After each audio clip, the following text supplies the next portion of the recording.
¿Qué mejor que si usted está contagiado de COVID-19, haga caso a las recomendaciones del titular de salud, Jorge Alcocer? Lo que se usan las mamás, el Vaporru y todas esas cosas que parecen ser intrascendentes y los test. Recomendaciones tan profundas como las que hace la jefa de gobierno de Ciudad de México en medio del aumento de contagios.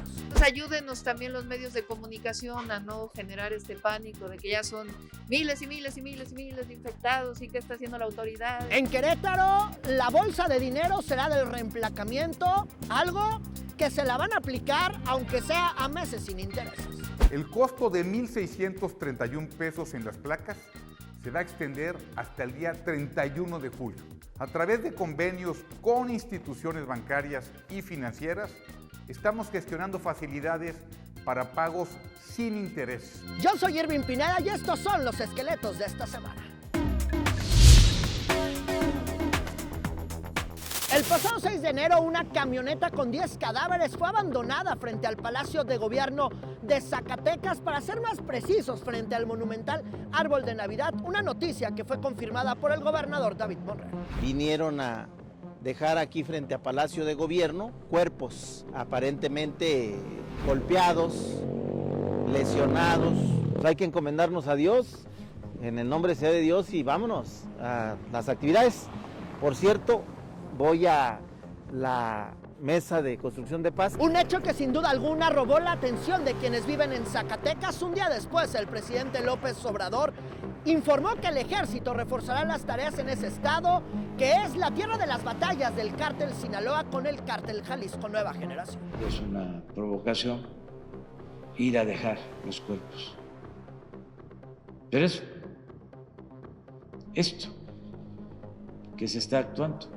¿Y cómo están las cosas en Zacatecas después de estos hallazgos, Vic? Te escuchamos. A punto de cumplirse una semana de que fueran abandonados 10 cuerpos al interior de un vehículo en Plaza de Armas, a solo unos metros de Palacio de Gobierno y de la Catedral Basílica en el centro histórico de Zacatecas. Estos son los avances en las investigaciones. Poca información es la que ha surgido por parte de autoridades a casi una semana. Es importante comentarles que hay detenidos por estos hechos, tal como se dio a conocer ese mismo día, el pasado jueves 6 de enero, durante el transcurso de la tarde. Sin embargo, hasta este momento no se cuenta con la cifra exacta de los detenidos ni cómo se dieron los hechos. Lo que sí sabemos, y que dio a conocer la Fiscalía General de Justicia del Estado de Zacatecas, es que fueron 2 mujeres y 8 hombres los que se encontraban al interior de la unidad de motor. Durante el transcurso de ese mismo día también se informó que las causas de muerte para todas las personas que fueron halladas sin vida son asfixia por estrangulamiento. La mayoría de los cuerpos a los que ya se les realizó la necropsia de ley presentan señales de haber estado atados de pies y de manos. Algunos de ellos también presentan signos de tortura. Hasta el momento, las investigaciones continúan por parte de las autoridades correspondientes en espera de mayor información. Les recuerdo, este lamentable hecho ocurrido el pasado jueves 6 de enero durante la madrugada. Es la información que tenemos, Irving. Y aprecio este reporte, Vic. Lo que no nos ha dejado es el famosísimo SARS-CoV-2. Ha enfermado a pilotos, a sobrecargos, sobre todo pilotos que despegan de la Ciudad de México para diversas partes del mundo. Fue el fin de semana, fue una jornada larga. Poco a poco van recomponiéndose los vuelos. Quien estuvo ahí fue César Méndez. ¿Cómo está, César? Hola. Irving, hola, ¿qué tal? Te saludo desde el Aeropuerto Internacional de la Ciudad de México, donde, como sabrás, sigue este problema de los vuelos cancelados, demorados a distintos destinos del país, Norteamérica e incluso de Europa. Hay un recuento aproximadamente de daños que nos lleva a hablar de más de 450 vuelos en los últimos 8 días. Esto que ha significado miles de historias de pasajeros que sufrieron para poder llegar a su destino. Aquí algunos comentarios, algunos sondeos de personas que recogimos a lo largo de estos días que sufrieron para poder tomar un vuelo. Ayer me tocaba a las 7:45 y me movieron para hoy a las 9 y yo tenía que estar hoy a las 8 en mi trabajo. Podemos perder el trabajo porque esto no es justo que hagan esto. Es mucha gente que está así como yo. Me han cancelado por tercera vez. Estoy aquí en el Aeropuerto de México desde el día viernes, 5 de la mañana. Me cancelaron a las 7 de la noche.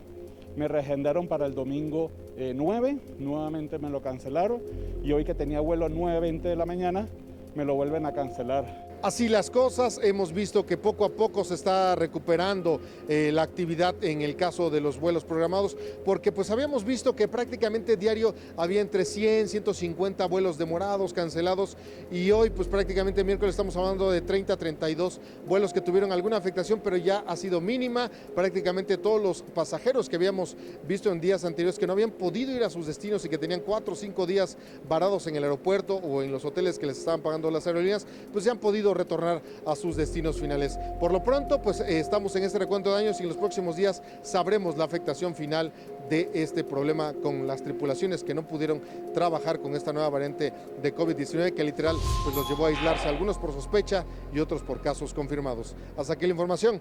Un saludo, Irving. Y del aeropuerto volamos rápido con un resumen de lo más importante que se ha generado en lo que tiene que ver con la epidemia por SARS-CoV-2. Un repunte de COVID-19 con la desesperación de conseguir una prueba de antígeno, así es como lo viven cientos de capitalinos. En los kioscos, las filas son interminables.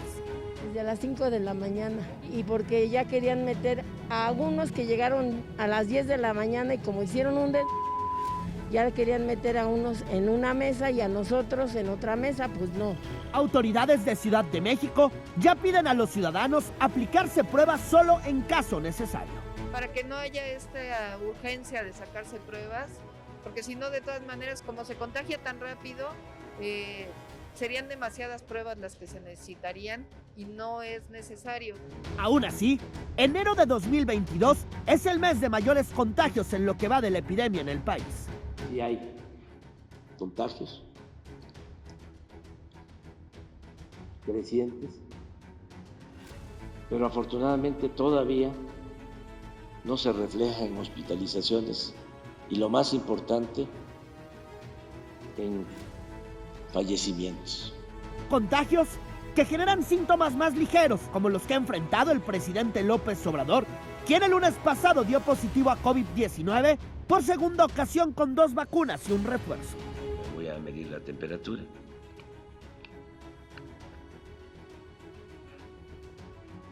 ...36.1, así está. No he tenido calentura. Oxigenación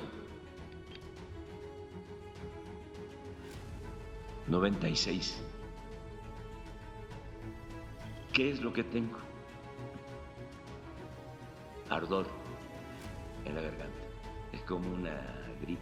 En el Salón Tesorería, el de las mañaneras, la limpieza roba cámara y los cubrebocas se ocupan, aunque se ha descartado poner en cuarentena a los funcionarios que se reunieron con López Obrador el día que confirmó su contagio.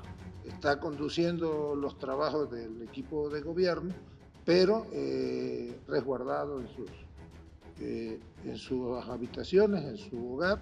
Ya en lo que el presidente se recupera, se alista la vacunación para personas de 40 a 49 años. Vamos a recibir pronto 11.7 millones de dosis más, así está programado, y antes de marzo otras 15 millones adicionales. Irving Pineda, Fuerza Informativa Azteca. Y justo esta es una herramienta para prevenir los contagios, y qué mejor que seguir hablando de SARS-CoV-2 con alguien que sabe mucho, porque has estado desde el 2020, mi querido Iván Juárez, pues te ha tocado todo, te ha tocado desde los casos más leves hasta los casos más complicados. Qué gusto que estés aquí en Esqueletos. Preguntarte, pues, ¿cuánta gente tienes en los consultorios en la última semana? Hola Irving, buenos días. Sí, efectivamente han incrementado mucho los casos de COVID. En promedio estamos viendo de 15 a 20 pacientes por día en consulta. Tenemos hospitalizados por infección por COVID, pero afortunadamente son casos de leves a moderados. Sí se incrementó mucho por, obviamente, lo esperado de las fiestas, las reuniones familiares, pero los casos que estamos viendo por esta variante Omicron son casos leves, afortunadamente. ¿Estos casos leves son porque están vacunados o porque esta variante es un poco menos fuerte o ya hicimos anticuerpos? A ver, cuéntanos un poquito, Iván. Sí, es una combinación de ambas cosas. La vacunación ha sido una herramienta muy útil para disminuir los casos graves. La mayoría de los pacientes que he tenido están vacunados con 2 dosis y ya unos con tercera dosis. Eso también es importante, que la vacunación de refuerzo se está llevando a cabo de una manera importante. y que esta variante Omicron, a pesar de que es más contagiosa por la mutación que tiene a nivel de la proteína Spike, esta mutación también la hace menos virulenta. Tiene una característica que se queda más en vía respiratoria superior.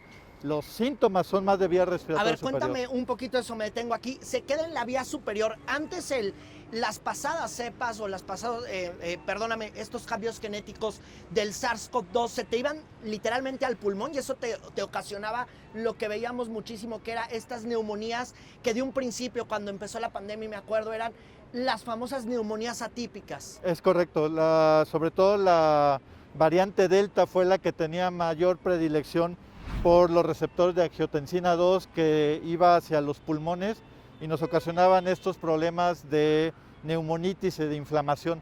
Con esta variante siguen teniendo esta afinidad hacia los receptores, pero la combinación de tener anticuerpos hace que el ataque hacia el virus se detenga en la vía respiratoria superior y todos los síntomas tengan a este nivel. O sea, con la vía respiratoria superior, ¿me quieres decir que lo estamos deteniendo aquí en la nariz, en la garganta, en la boca? Es correcto. Por eso las pruebas de antígenos más sensibles es a nivel de saliva, a nivel de faringe.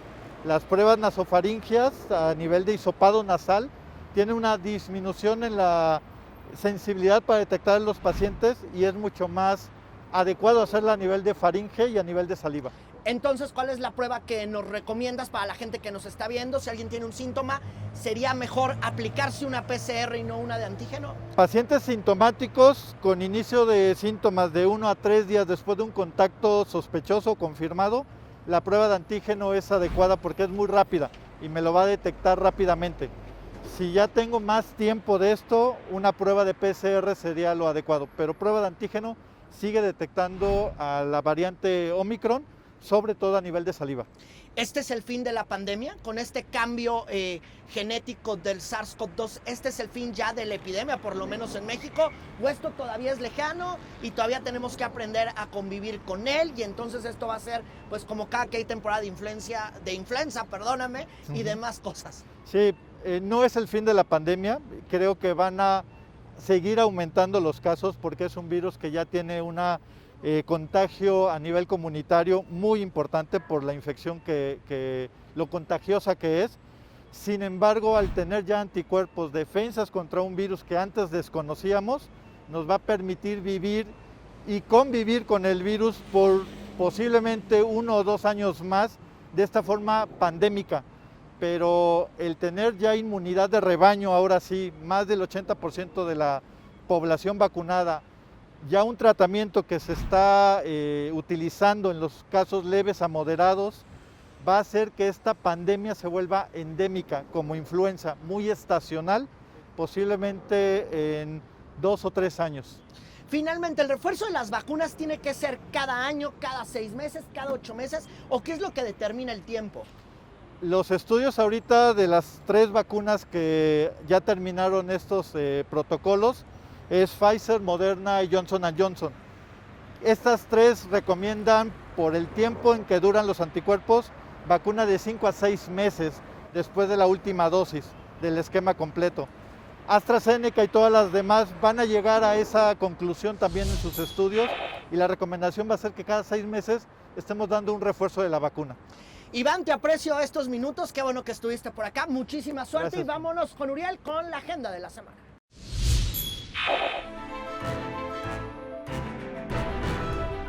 Gracias, Irvi. Vamos con lo que será noticia. Se perfila que este viernes 14 de enero se le dicte sentencia al líder del cártel de Santa Rosa de Lima, José Antonio Yepes, alias El Marro. En Jalisco, el próximo lunes 17 de enero se espera que regresen a clases presenciales. Todos los alumnos de nivel básico será de manera escalonada. Ese mismo lunes 17 de enero empezará la vacunación de refuerzo para todo el personal docente en Veracruz, Quintana Roo, Guerrero y Tamaulipas. Yo soy Uriel Estrada, estamos interactuando a través de redes sociales, Uriel Estrada TV, mis cuentas en Facebook, Twitter e incluso en Instagram. Y también los espero a las 8:30 de la noche con todas las noticias de México y el mundo en Ahora Más.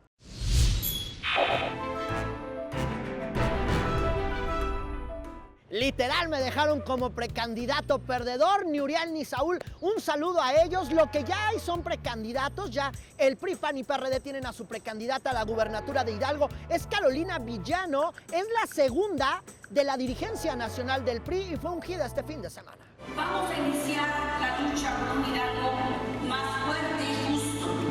Por un Hidalgo para todas y para todos. Antes de ser ungida, el gobernador Omar Fayad, quien por cierto no asistió, se reunió con el presidente nacional del PRI. Hay que recordar que el gobernador de Hidalgo estaba inconforme con cómo se iba a elegir al precandidato, a la precandidata del PRI a la gubernatura de Hidalgo. Ahí vemos la foto, una foto donde estuvieron muy serios. Lo cierto es que Carolina Villano ya anda reviviendo sus viejas glorias en redes sociales y la verdad es que sacó algo así como las historias engarzadas de Mónica Garza, pero en una versión muy chafa, sobre cómo era ella cuando iba a la escuela. Ahí es donde su maestra, que fue de la primaria, le enseñó a ser valiente, porque llovía, el río crecido y ellos tenían que estar en determinado día y determinada hora en Pachuca, y así desafiando el temporal, se fueron a caballo y luego cruzaron una maroma. Y Carolina, pues no recuerdo que haya llorado o le haya dado miedo. Sabía que iba conmigo, se sentía segura. Y así cruzamos arroyos, el río. Ahí le hubiera puesto tantito presupuesto y hubiera invitado a mi querida Mónica Garza que le hiciera esas famosísimas historias engarzadas, pero bueno, esto es lo que ya está reviviendo Carolina Villano. Dicen que si te portas bien te dan candidatura. Esto le pasó al senador Gonzalo Yáñez, quien aspiraba a ser candidato de Morena a la gubernatura de Durango. La verdad es que no se quedó, hay que decir, se quedó Marina Vitela, pero él se convierte en el precandidato único de Morena y PT a la alcaldía de Durango. También aquí en Esqueletos habíamos platicado de que Mara Lezama se había convertido en la candidata de Morena y del Partido Verde a la gubernatura de Quintana Roo. Nos hemos enterado que ahora Mara Lezama también será la precandidata única del partido Fuerza por México. Gerardo Islas, presidente de Fuerza por México. ¿Cómo estás? ¿Cómo estás, Irving? ¿Revivió, murió? ¿Qué pasó con Fuerza por México? Seguimos en transformación. Fuerza por México participó en su primera elección nacional. Logramos más de 1.270.000 votos en solo 110 días de campaña.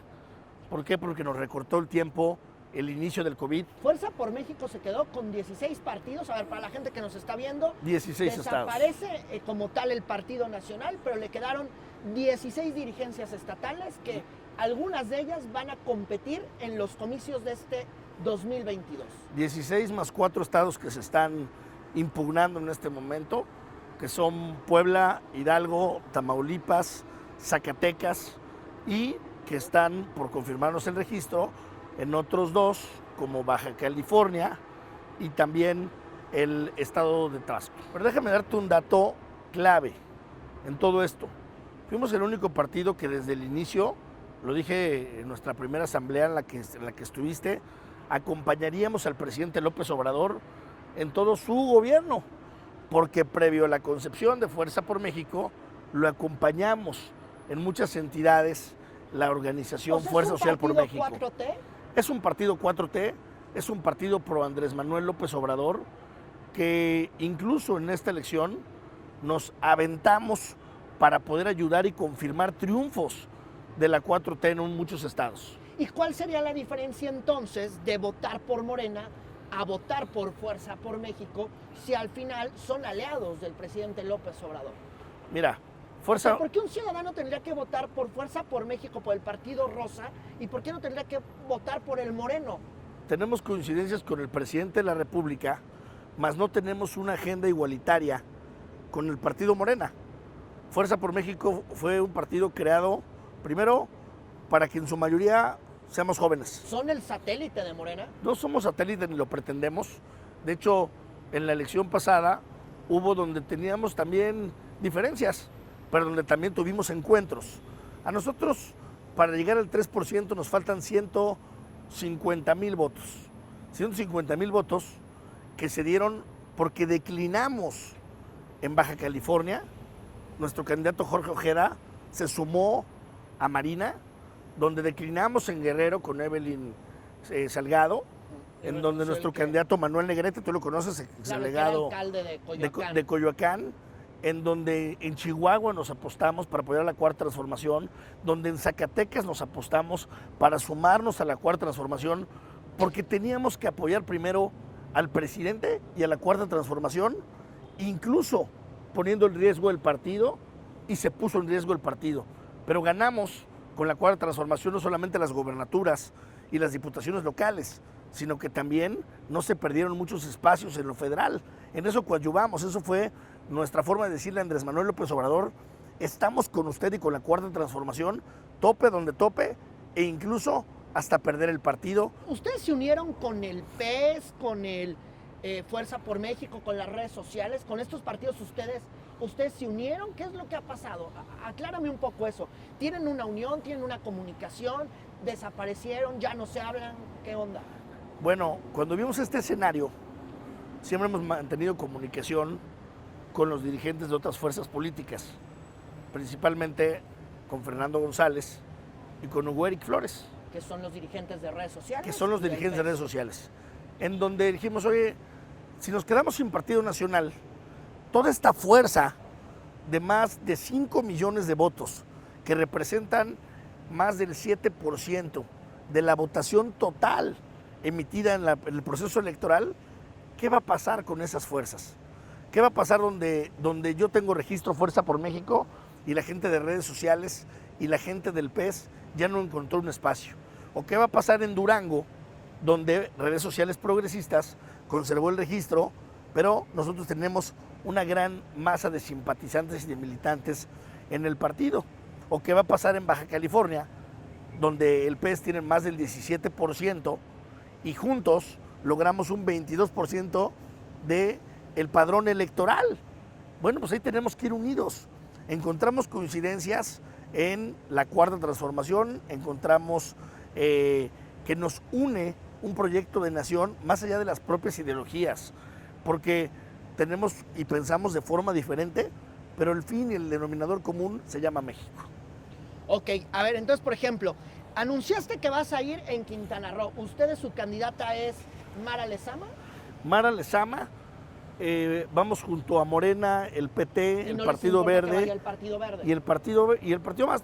No nos importa que vaya el Partido Verde. Creo que le dimos ya una vuelta a la elección pasada y nosotros tenemos que ir más allá de los candidatos con las personas. Creo que Mara ha sido una muy buena alcaldesa. Por algo los números en las encuestas arrasó en todos. Fue de todos los candidatos la que mayor porcentaje de diferencia y mayor ventaja tiene sobre los demás aspirantes. Por eso creo que era claro sumarnos a legitimizar ese triunfo y arrasar en la elección de Quintana Roo. ¿Durango con quién vas a ir? Durango, vamos con Marina. La candidatura la lleva redes sociales progresistas y nosotros nos sumamos con el mismo PES a otorgarle el triunfo en la próxima elección. ¿Van a ir con Julio Menchaca en Hidalgo? Vamos a ir en una relación de facto. No tenemos registro local ninguno de los tres partidos, pero vamos a unir nuestras bases para que pueda arrasar en el estado. O sea, tus bases las va a ocupar Morena. Nuestras bases las va a ocupar el candidato. Más allá de hacia dónde vamos, todavía tenemos que platicar con los partidos hacia dónde de los partidos que tienen registro y que van con él van a ir nuestros sufragios para que se note la diferencia y a dónde le estamos abonando y evitar la simulación. ¿Vas a apoyar la consulta de revocación de mandato, las bases de Fuerza por México? ¿O Vamos están más metidos en lo que tiene que ver pues las 6 gubernaturas que se renuevan? Vamos a apoyar no solo la revocación, sino toda la agenda del presidente de la República. Vamos a seguir construyendo con la Cuarta Transformación, vamos a seguir sumándonos. Vimos mucha generosidad y mucha humildad de parte del presidente del partido, de Mario Delgado, para poder lograr estos objetivos. ¿Por qué no fuimos con los otros partidos? Porque en Quintana Roo, te voy a poner el ejemplo. O sea, ¿negociaste con el PRI, PAN, PRD en Quintana Roo? No, nosotros tuvimos una mesa de apertura con nuestros cuadros. Tú a la militancia local no le puedes decir no escuches, no hables, no platiques. sino, oye, ¿qué tanto te valoran? ¿Qué tanto hay una verdadera opción de que puedas caminar con ellos? Y por ejemplo, el PRD en Quintana Roo nos ofrecía, tenemos el 12%, nos ofrecían 2 diputaciones locales, cuando ellos que van en el 4% querían encabezar 8. Desde ahí las negociaciones están muertas, están cerradas. No puedes caminar con alguien que se sobreestima o pone un valor que no es real. Por eso han perdido las últimas elecciones. Se aborazaron, se atascaron y por eso han perdido los últimos procesos electorales. Porque aparte sus espacios son para los amigos de los dirigentes, para los cercanos a la cúpula que en ese momento decide en las mesas y no para los que tienen un verdadero liderazgo y los que representan al pueblo. Por eso creo que nos va a ir muy bien, vamos a ganar, vamos a seguir avanzando como partido y vamos a seguir en todos los procesos electorales de manera vigente. ¿Has hablado con el presidente López Obrador? No hemos hablado, pero todos los mensajes que le enviamos al presidente son de refuerzo, son de seguir impulsando el gran proyecto de la Cuarta Transformación y de soldados de Andrés Manuel López Obrador. Bueno, te aprecio estos minutos, Gerardo. Muchas Qué bueno que gracias. estuviste aquí en Esqueletos. Qué gusto verte. Irving. Gracias. Muchas gracias. Así anda Fuerza por México y ya veremos cómo le va en estos comicios. Lo que también está tomando fuerza fueron las declaraciones del coordinador de los senadores de Morena, Ricardo Monreal, quien aseguró que no está de acuerdo con los radicalismos que hay en Morena, que tampoco está de acuerdo con que se haya adelantado la sucesión presidencial. Esto causó ruido, llegó la información a Palacio Nacional. El presidente López Obrador le respondió en la mañanera. Somos radicales nosotros. Por la palabra radical viene de raíz. Y nosotros queremos arrancar de raíz al régimen corrupto. Una respuesta que ha causado ruido en la bancada de Morena en el Senado y que ha causado ruido también al interior del partido político, de acuerdo a lo que hemos revisado en las últimas horas. Pero para ampliar la información de lo que está ocurriendo, Gerardo Segura, ¿cómo estás? Hola, ¿qué tal, Irving? Bueno, pues fíjate que las diferencias dentro de la bancada de Morena aquí en el Senado pues cada vez son más notorias. Esto hay que recordarlo, se da porque el coordinador de los senadores morenistas, Ricardo Monreal, dio un abierto apoyo a José Manuel del Río Virgen, secretario técnico de la Junta de Coordinación Política del Senado, quien actualmente se encuentra detenido en Veracruz. Ricardo Monreal dijo que esto es ilegal y que quebranta el Estado de Derecho, pero no todos los senadores de Morena opinan lo mismo. Hay varios que están apoyando abiertamente al gobernador de Veracruz, Cuitláhuac García. Las cosas subieron de tono cuando Ricardo Monreal dio una entrevista a un medio nacional y dijo que pues, el radicalismo que hay en Morena es perjudicial para el país. Quien le respondió fue el presidente de la República diciendo que él es radical, pero para combatir la inseguridad y la corrupción. Ricardo Monreal simplemente ha respondido a través de su cuenta de Twitter, ha dicho que pues, no se va a enfrentar con el presidente de la República, pero sí va a defender su posición. Pero quien sí respondió a la cuestión del radicalismo fue el coordinador de los senadores del PAN, Julen Rementería, y esto fue lo que dijo. Por lo tanto, el radicalismo no contribuye a que el país pueda avanzar. Necesitamos lograr acuerdos, superar las diferencias, respetando esa pluralidad, pero sin olvidar el objetivo común, que es México. Pues así las cosas en el Senado, y esto parece ser que todavía va a dar para mucho más. Irving. Muy completo el reporte, Gerardo, y así está el juego de las sillas. Yo soy Irving Pineda, ya saben que siempre estamos juntos en las redes sociales de Fuerza Informativa Azteca. Estamos en Twitter, en @Azteca Noticias, en Facebook, en Insta también. Les doy mis cuentas personales, ya estoy contestando así rapidito. Soy @Irving Pineda en Twitter, en Insta también estoy como Irving Pineda. Qué gusto andar por acá.